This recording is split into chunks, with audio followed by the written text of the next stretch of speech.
اللهم صل على سيدنا محمد وعلى ال سيدنا محمد واصحاب سيدنا محمد وبارك وسلم عليهم. اللهم صل على سيدنا محمد وعلى ال سيدنا محمد واصحاب سيدنا محمد وبارك وسلم عليهم. اللهم صل على سيدنا محمد وعلى ال سيدنا محمد واصحاب سيدنا محمد وبارك وسلم عليهم. اللهم صل على سيدنا محمد وعلى ال سيدنا محمد واصحاب سيدنا محمد وبارك وسلم عليهم. اللهم صل على سيدنا محمد وعلى ال سيدنا محمد واصحاب سيدنا محمد وبارك وسلم عليهم. اللهم صل على سيدنا محمد وعلى ال سيدنا محمد واصحاب سيدنا محمد وبارك وسلم عليهم. اللهم صل على سيدنا محمد وعلى ال سيدنا محمد واصحاب سيدنا محمد وبارك وسلم عليهم. اللهم صل على سيدنا محمد وعلى ال سيدنا محمد واصحاب سيدنا محمد وبارك وسلم عليهم. اللهم صل على سيدنا محمد وعلى ال سيدنا محمد واصحاب سيدنا محمد وبارك وسلم عليهم. حضرات گرامی بس عموماً اردو پہ بیان کر مگر پنہ زبان مز کت تیوت اہم مسئلہ کہ قرآن کریمس مز آو بیان کرنا. اللہ تعالیٰ ارشاد فرماوان یل تہ مے کانٛہہ نبی سوز تات مز تھٲے مے رعایت کہ نبی گوٚژھ سٲے بوٗلۍ بولُن سٲے زبان بولُن یۄس زبان قوم بولان چھِ یتھ قومس خٲطرٕ نبی سوزناو ہم زبان تاکہ قوم گوٚژھ نہٕ یہِ وَنُن کہ نبی صٲب چھُ بدل کُس تام زبان بولان اَسہِ چھُنہٕ سمجھی یِوان اس لیے سانہِ زبانہِ منٛز گژھِ کتھ گژھٕنۍ.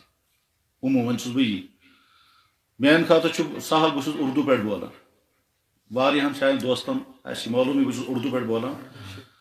مےٚ اوس ارادٕ انشاءاللہ اڈگُن بڈگُن کٲشُر یِتھ کٔنۍ بہٕ ہٮ۪کہٕ کٔرِتھ تیوٗتاہن کرٕ بہٕ کٲشُر پٮ۪ٹھٕے مگر اتھ منٛز گٔیو دوٚیِم صوٗرت حال یہِ کہِ ییٚتہِ چھِ کینٛہہ سٲنۍ دوس یِم نیٚبرِم چھِ تِم چھِ پروگرام بوٗزِتھ تِمو تہِ آمٕتۍ کہ أسۍ تہِ ہسا بوزو اس لیے تِہُنٛد تقاضہٕ آسہِ لٲزِمن یہِ کہ اردو پٮ۪ٹھ گژھِ کتھ. ویسے تہِ چھِ آز وۄنۍ چوٗنٛکہِ آز چھُ تقریٖباً ہر اکھ مُسلمان چاہے ان پڑھ ہی سے ان پڑھ کیٛازِ آسہِ نہٕ اردو چھِ کُنہِ نہ کُنہِ درجس منٛز سُہ سمجھان اس لیے انشاءاللہ یہ کیسا تہ کتھ گژھِ سُہ گژھِ اردو پٮ۪ٹھ. حضرات گرامی میں نے شروع میں درود شریف پڑھا. مجھے جو ہی میں یہاں آ رہا تھا تو مجھے واقعہ یاد آیا. اس واقعے کی بنیاد پر ہی میں نے درود شریف پہلے پڑھا. وہ واقعہ کیا ہے؟ مدینہ شریف میں اس وقت جو مسجدیں ہیں ان مسجدوں میں سے ایک مسجد کا نام ہے مسجد سجدہ اور دوسرا اس کا نام ہے مسجد ابو ذر. تو دو نام ہو گئے. اس مسجد کے متعلق ہی نہیں بلکہ مدینہ کی تمام مسجدوں کے متعلق جو ہسٹری لکھی ہوئی ہے جو تاریخ لکھی ہوئی ہے وہ تاریخ میں نے پڑھی ہے. تاریخ مساجد مدینہ کی کتاب نام تاریخ مدینہ بھی کتاب ہے تاریخ مساجد مدینہ بھی کتاب ہے. تو دونوں کتابوں میں لکھا ہوا ہے کہ جس جگہ مسجد سجدہ ہے وہ جگہ حضرت نبی کریم صلی اللہ علیہ وسلم کے زمانے میں ایک ویران باغ یا ویران کھیت تھا اور وہ سے اللہ کے نبی علیہ السلام گزر رہے تھے. ان کے ساتھ ایک صحابی تھے. صحابی کا نام ہے عبد الرحمن ابن عوف رضی اللہ عنہ. صحابہ کرام کو تجربہ تھا اور بار بار تجربہ ہوتا تھا کہ جب اللہ کے نبی پر وحی نازل ہوتی ہے تو اس وقت حضور کے جسم مبارک کی کیفیت کیا ہو جاتی ہے. صحابہ کرام کو اس بات کا تجربہ بار بار ہوتا تھا کہ جب نبی پر وحی نازل ہوتی ہے تو اس وقت ان کو کیا ہو جاتا ہے ان کے جسم کی کیفیت کیا ہو جی ان کے جسم پر اس کے اثرات کیا پڑتے ہیں. یہ صحابہ کرام کو بار بار اس کا تجربہ ہوتا رہتا تھا. اور جو نیا اسلام قبول کرتا تھا اس کو بھی بڑا شوق ہوتا تھا کہ میں دیکھوں گا جب نبی پر وحی آتی ہے تو اس وقت کیا کیفیت ان کی ہوتی ہے. اس کی میں مثال عرض کرتا ہوں. حدیث کی سب سے اہم ترین کتاب مانی جاتی ہے بخاری شریف. اس بخاری شریف کے شروع میں حدیث ہے شروع میں ہی کیونکہ امام بخاری نے بڑا عجیب کمال یہ کیا ہے کہ انہوں نے کتاب کا آغاز کیا ہے وحی کے بیان سے. اور دوسرا کوئی محدث ایسا نہیں ہے جس نے اپنی کتاب وحی کے بیان سے شروع کی ہو. کہاں محدث ان قسموں یس پنی کتاب سٹارٹ کر وحی کے بیان سے. تمام محدثین کتاب سٹارٹ کریں گے ایمان کا بیان وضو کا بیان نماز کا بیان یا اتباع سنت کا بیان، مگر وحی کے بیان سے کسی نے کتاب کا سٹارٹ نہیں کیا۔ یہ صرف امام بخاری کا کمال ہے۔ اور کمال ان کا کیا ہے؟ ان کے ذہن میں یہ بات آئی کہ جناب سارا دین جو انسان تک آیا ہے وہ نبی کے ذریعے سے آیا، اور نبی پر جو دین آیا وہ وحی کے ذریعے آیا، تو گویا اللہ اور مخلوق کے درمیان کنیکشن جو ہے وہ وہی ہے۔ تو پہلے وہی کو ڈیفائن کرنا چاہیے، جس ایمان، اعمال، نماز، روزہ، حج، زکوٰۃ، اخلاق، خرید و فروخت، جو کچھ بھی احکام آیا قرآن اور حدیث، جو کچھ بھی ہے وہ سارا کس کے ذریعے سے؟ وہی کے ذریعے۔ تو ایمان والوں کو ہمیں پہلے سمجھانا چاہیے وہی کیا چیز ہے، یہ وہی آتی کیسے ہے، اور وہی آتے وقت نبی کے حالات کیا ہو جاتے تھے، وہی کو ڈیفائن کیسے کیا جائے گا، وہی کو سمجھا کیسے جائے گا، اور ادھر سے یہ وہی ایک ایسی چیز ہے جو ہر انسان کے تجربے میں نہیں آ سکتی، اس لیے ہم اس کا تجربہ بھی نہیں کر سکتے، تو لہٰذا انہوں نے سب سے پہلے وہی کا بیان کیا۔ یہ امام بخاری کا کمال ہے اور اس کا امتیاز ہے۔ انہوں نے ایمان سے کتاب کی آغاز نہیں کیا، نماز سے نہیں کیا، وضو سے نہیں کیا، وہی کا بیان کیا۔ چنانچہ بخاری شریف میں جو سٹارٹنگ ہے وہ اس طرح سے ہے، باب کیف کان بدء الوحی الی رسول اللہ صلی اللہ علیہ وسلم، ورنتی لکھن بسم اللہ الرحمن الرحیم، سوتی لکھن چیپٹر نمبر 1، باب کی سٹارٹنگ، نبی پر وحی کیسے آتی ہے، یہ کہا چیپٹر۔ مگر سیتھی پہ اس میں ساتھ ہی خیال آیا کہ نہیں، وحی کا بیان کرنے سے پہلے نیت ٹھیک کرانا ہے، میں اپنی نیت بھی ٹھیک کروں گا، کتاب کے پڑھنے والوں کی نیت بھی ٹھیک کروں گا، لہذا وحی کا بیان بعد میں کروں گا، پہلے لکھوں گا حدیث کون سی؟ انما الاعمال بالنیات۔ تو لیسن گوڈنیچ حدیث انما الاعمال بالنیات، تاکہ میری اپنی نیت بھی ٹھیک ہو جائے کہ میں شہرت کے لیے کتاب نہیں لکھ رہا ہوں، تعریف کے لیے کتاب نہیں لکھ رہا ہوں، اسلام پر کوئی احسان نہیں کر رہا ہوں، یہ میں اپنی ذمہ داری سمجھتا ہوں کہ میرے پاس جو حدیث کا عجیب سرمایہ ہے، اور وہ میری سطح کا سرمایہ اور کسی کے پاس نہیں ہے، کیونکہ اس شخص نے اپنی ساری زندگی لگا دی ہے، نکاح بھی نہیں کیا، بغیر نکاح کی زندگی گزاری، کھانا پینا بھی بہت مشکل سے، بلکہ بہت زمانہ ان کا ایسا گزرا ہے کہ وہ ایک بادام ایک دن میں کھاتے، صرف ایک بادام۔ ایک دفعہ وہ بیمار ہو گئے تو حکیم نے نبض پکڑا، حکیم نے نبض پکڑ کے کہا مجھے لگتا ہے کہ شاید 20-30 سال ہو گئے اس شخص کو اس نے سالن نہیں کھایا، مش باسان وہ ترہ ؤری گئی امس شخصس ام چھُنہٕ سیُن کھیوٚمُت۔ امام بخاری سے پوچھا گیا حضرت کیا اگر ہے؟ بالکل ٹھیک کہہ رہے ہیں، میں نے سوچا سیُن کے ساتھ جب تک میں کھانا کھاؤں گا وقت ضائع ہوگا، اس لیے میں ستو میں پانی گھول دیتا ہوں اور جلدی پی لیتا ہوں، بس میں ٹائم بچا لیتا ہوں۔ سوت رہا اس میں پانی ملا دیا اور گٹ کٹ کٹ کر کے پی لیا تو بس برتن ادھر تو بس کام شروع، نکاح بھی نہیں کیا۔ تو اللہ نے ان کو کمالات بہت عطا کیے تھے، اور ایک حدیث لکھتے تھے، پہلے وضو کرتے، پھر 2 رکعت نماز پڑھتے، پھر حدیث پر غور کرتے، پھر حدیث لکھتے تھے۔ تو پہلی لہذا انہوں نے سوچا کہ میں اپنی نیت پہلے ٹھیک کروں گا، اور پڑھنے والوں کو بھی پتہ چلنا چاہیے اپنی نیت ٹھیک کرنا، دوسروں کو گرانے کے لیے حدیثیں مت پڑھنا، دوسروں پر اٹیک کرنے کے لیے حدیثیں مت پڑھنا، اپنی شہرت کے لیے حدیثیں مت پڑھنا، حدیث کے ماہر بنو گے تو دین پر عمل کرنے کی نیت سے بننا، حدیث کے ماہر بنو گے اس لیے نہیں کہ پیسہ کماؤ گے اس کے ذریعے سے میں سکالر آف حدیث ہوں، اس لیے نیت نہیں، نیت اپنی ٹھیک کرنا۔ اس لیے پہلی حدیث کون سی لکھی؟ انما الاعمال، اور وہ حدیث پوری صنعت کے ساتھ لکھی۔